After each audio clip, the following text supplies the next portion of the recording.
Alors cette vidéo est la deuxième partie sur la résolution des équations diophantiennes. Et là je vais traiter donc, du cas ax plus by égale c, où c est différent de 1 et de moins 1.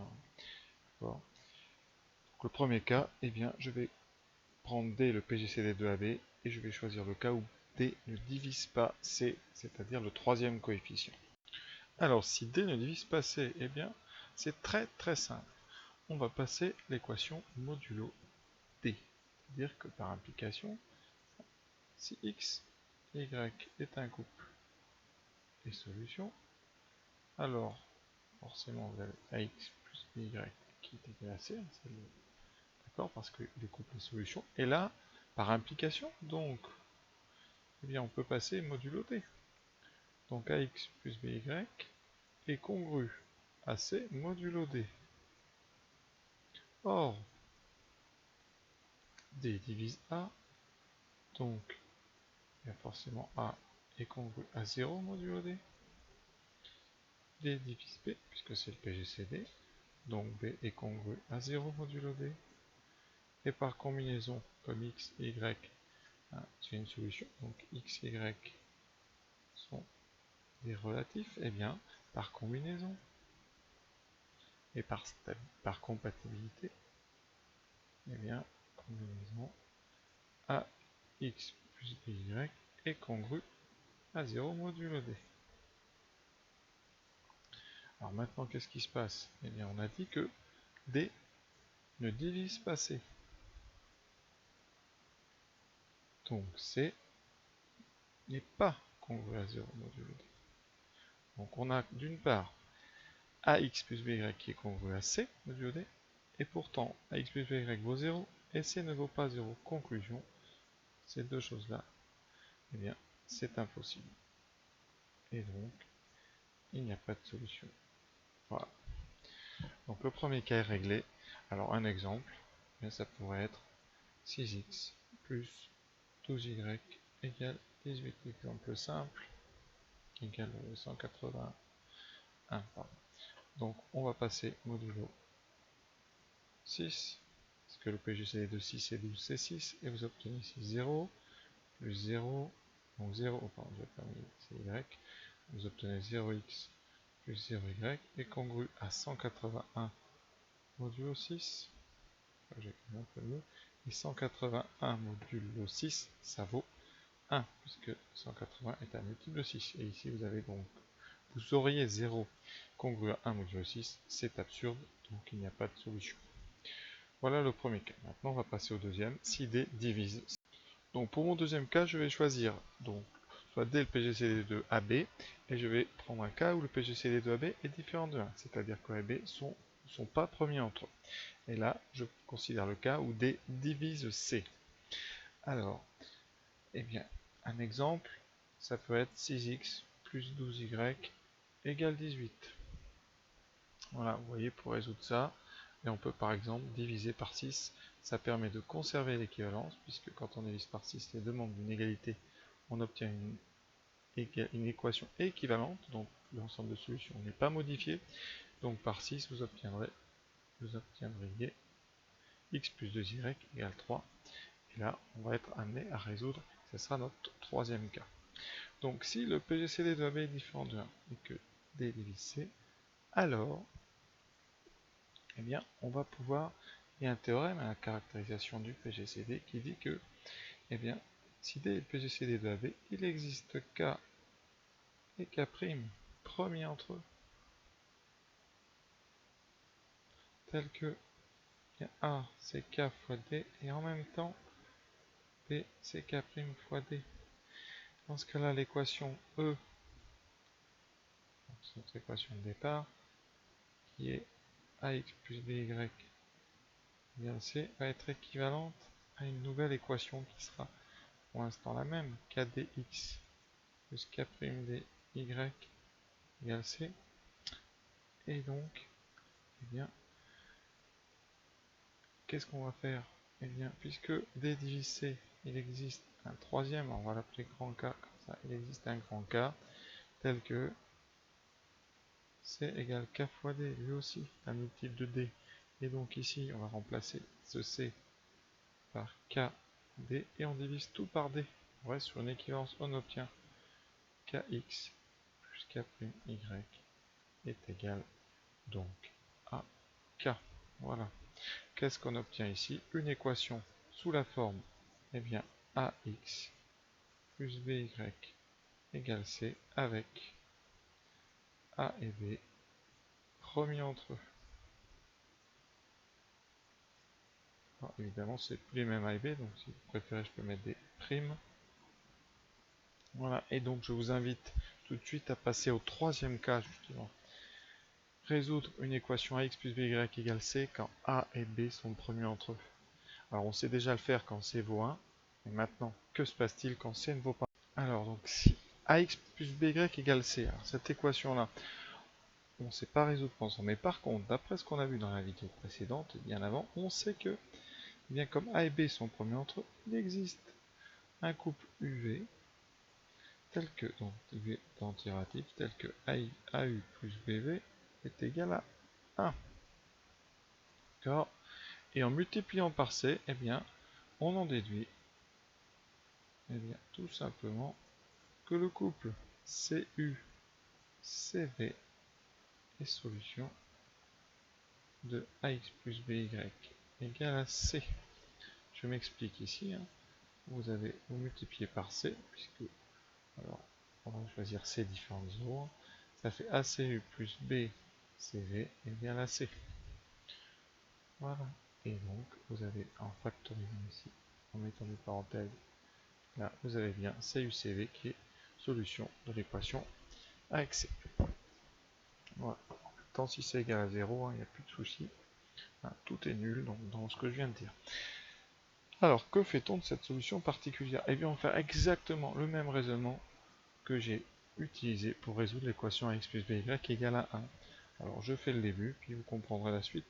Vous écrivez AX plus BY égale à C. Vous mettez ici, donc là, je vais appeler CU, je vais l'appeler X0, CV, Y0, et j'écris cette chose-là. Alors, en faisant la soustraction, eh bien là, vous obtenez A fois X moins X0 plus B fois Y moins Y0 est égal à 0.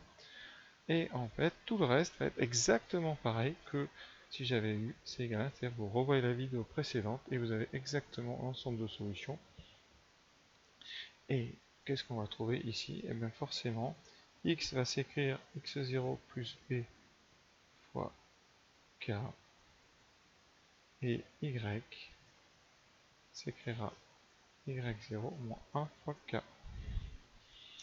Voilà, et vous ferez la réciproque exactement de la même méthode. Donc, résoudre AX plus BY égale 1 et résoudre AX plus BY égale C, c'est exactement le même raisonnement. La seule différence, je le répète, c'est que pour trouver la solution particulière, on utilise dans les deux cas la remontée de l'algorithme d'Euclide et donc la solution particulière de AX plus BY égale à 1. C'est tout. Mais après, vous mettez le C ici, et en faisant la soustraction, vous obtenez les deux mêmes choses. Voilà. Et pour vraiment être complet, alors je dis qu'il faut utiliser la solution particulière que donne la remontée de l'algorithme d'Euclide. Évidemment, c'est à la condition que vous n'avez pas trouvé une solution directement. Alors, un petit exemple ici, je prends par exemple, si vous prenez 3x plus 7y égale à 10, hein, eh bien, il vaut mieux, 7y, pardon, égale à 10, il vaut mieux prendre tout de suite, vous voyez, si on prend le couple 1-1, on a une solution particulière avec 10, donc c'est pas la peine de résoudre 3x plus 7y égale 1, et après de multiplier par 10, ça serait un petit peu tordu, même si ça marche très bien, hein, mais vous auriez, vous ne retomberez pas forcément sur la solution 1, mais sur une autre. Par exemple, ici, eh vous pouvez prendre par exemple y qui vaut 1, et x qui vaut moins 2. Ça vous donne une autre solution a égale 1. Et si vous voulez que ça fasse 10, et bien vous la multipliez par 10, et donc vous allez répondre moins 20 et 10. Moins 20, 10, c'est bien une solution. Vous avez bien 3 fois moins 20, moins 60, plus 7 fois 10, 70, qui fait bien 10. Voilà. Donc soit vous en trouvez une directement en regardant, et ça dans un sujet de bac, on vous dira trouver une solution évidente. Sinon, eh bien, vous cherchez une solution de égale 1, alors soit évidente, soit par la remontée de Euclide, et après vous la multipliez par 10. Voilà. Donc je vous propose, pour finir un peu tout ça, de faire un petit exemple où je vais partir du début jusqu'à la fin. Voilà, je vous propose comme équation résoudre 16x plus 11y égale 23. Alors, pas de racine, pas de solution, pas de couple de solutions évident. 16 et 11 sont premiers. Donc là, on va d'abord résoudre, trouver une solution particulière à... Donc, il faut qu'on ait une solution particulière à l'équation 16x plus 11y égale 1. Donc ça, mais on ne sait pas faire direct, j'en vois pas d'évidente. Alors on peut, hein, vraiment, vous pouvez faire par exemple 3 fois 11, et ici 2 fois 16, hein, ça marche. Mais bon, faisons comme si on n'avait pas vu. Donc 16, on va faire l'algorithme de Euclide. 16 égale 11 fois 1 plus 5. 11 est égal à 5 fois 2 plus 1. Donc vous voyez, ce 1 indique que 16 et 11 sont premiers. Et on va remonter. Donc on va dire que 11 moins 5 fois 2 est égal à 1. On va ensuite substituer ce 5 ici par le reste. Donc on va petit à petit. Donc vous avez 11 moins 16 moins 11 fois 2. Et ici toujours fois 2 égale à 1. Des 16, on en a, on va commencer par 16. 16 fois moins 2. Des 11, il y en a 3. Plus 11 fois 3 égale à 1. Donc, on multiplie ensuite par 23. Vous obtenez donc 16 fois moins 46 plus 11 fois 69 égale 23. Alors, si vous ne me croyez pas, je vais vous montrer tout de suite, vraiment illustrer ça avec une calculatrice. Donc, ça donne 16 fois moins 49, moins 46, plus 11 fois 69, et ça fait 23. Miracle. Donc, vous venez de trouver la solution particulière. Alors, je la note ici. Donc, moins 46, 69 et solution de E que j'ai. C'est mon équation avec égale 23. Maintenant, on va passer à la résolution. Alors, je vous rappelle, on écrit 16x plus 11y égale 23. Et donc, ça commence par si xy est solution de E. Et dessous, on écrit 16 fois moins 46 plus 11 fois 69 égale 23. On tire un trait droit de préférence et on fait la soustraction. 16 fois x, attention, x plus 46, puisqu'on fait une soustraction, plus 11 fois y moins 69. Tout ça fait 0. X, donc 16 fois x plus 46 est égal à 11 fois moins y plus 69. Là, on va appliquer le théorème de Gauss en disant que 16 divise 11 fois moins y plus 69, et ensuite 16 et 11 sont premiers entre 1 et 2. Parce que vous l'avez normalement dit tout à l'heure quand vous avez trouvé la solution. Si vous ne l'aviez pas prouvé, vous le prouvez rapidement, soit avec les décompositions en produit de puissance de nombre premier, mais ça c'est un chapitre qui vient après, donc là je n'en parlerai pas. On applique donc le fameux théorème de Gauss qui nous dit que forcément 16 va diviser moins y plus 69.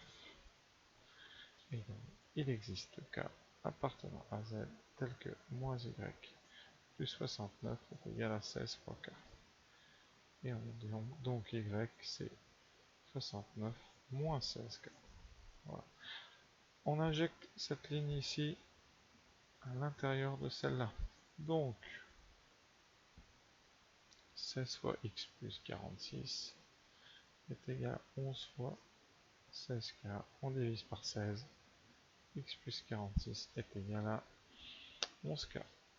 Et x s'écrira moins 46 plus 11k.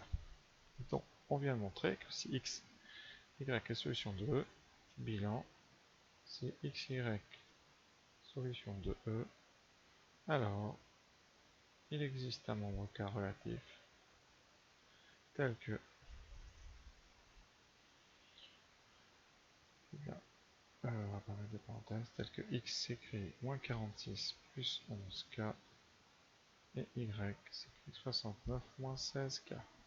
Voilà, maintenant, réciproque.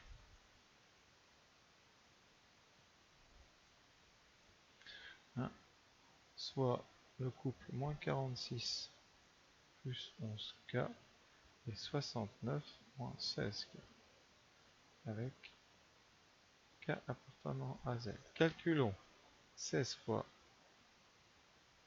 x, donc 16 fois, on va quand même tout écrire, calculons 16x plus 11y avec x qui vaut donc moins 46 plus 11k plus 11 fois y qui vaut 69 moins 16k.